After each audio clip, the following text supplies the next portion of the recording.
প্রিয় সদস্য জনাব গোলাম সারওয়ার টুকু বরগুনা 1। আপনার সময় 2 মিনিট।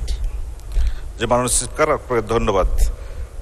আমার উত্থাপনীয় বিষয় হলো ন্যাশনাল সার্ভিস কর্মসূচির বেকার কর্মীদের সরকারিভাবে স্থায়ীকরণ প্রসঙ্গে। মাননীয় স্পিকার, ন্যাশনাল সার্ভিস কর্মসূচি মাননীয় প্রধানমন্ত্রী দেশরত্ন শেখ হাসিনা সরকারের অগ্রাধিকার প্রাপ্ত কর্মসূচিগুলোর মধ্যে একটি অন্যতম, যা দেশের বেকার তরুণদের আত্মকর্মসংস্থান সৃষ্টিতে গুরুত্বপূর্ণ অবদান রেখেছে।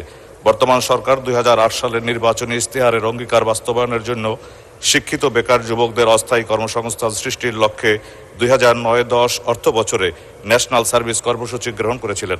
ন্যাশনাল সার্ভিস কর্মসূচির আওতায় এ পর্যন্ত 2,28,129 জনের বেসরকারি সরকারি প্রতিষ্ঠানে অস্থায়ী কর্মসংস্থান এবং 50,399 জনের আত্মকর্মসংস্থানের সুযোগ সৃষ্টি হয়েছিল।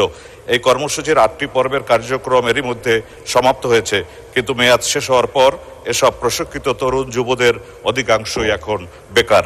মাননীয় স্পিকার, আধুনিক বাংলাদেশের মানবিক প্রধানমন্ত্রী, মানবতার মা দেশরত্ন শেখ হাসিনা 2010 সালের 6 মে বরগুনার ঐতিহাসিক সার্কিট হাউস ময়দানে প্রায় 2 লাখ মানুষের উপস্থিতিতে এই পাইলট প্রকল্পের শুভ উদ্বোধন করেছিলেন।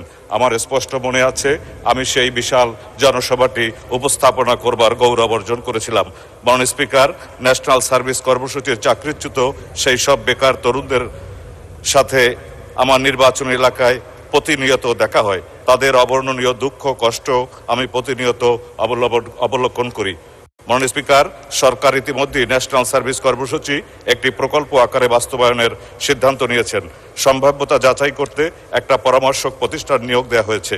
মাননীয় স্পিকার, আপনার মাধ্যমে মাননীয় প্রধানমন্ত্রী দেশরত্ন শেখ হাসিনার প্রতি এই গুরুত্বপূর্ণ বিষয়টি সদয় বিবেচনার জন্য আমি অত্যন্ত বিনয়ের সঙ্গে অনুরোধ করছি। আপনাকে ধন্যবাদ মাননীয় স্পিকার।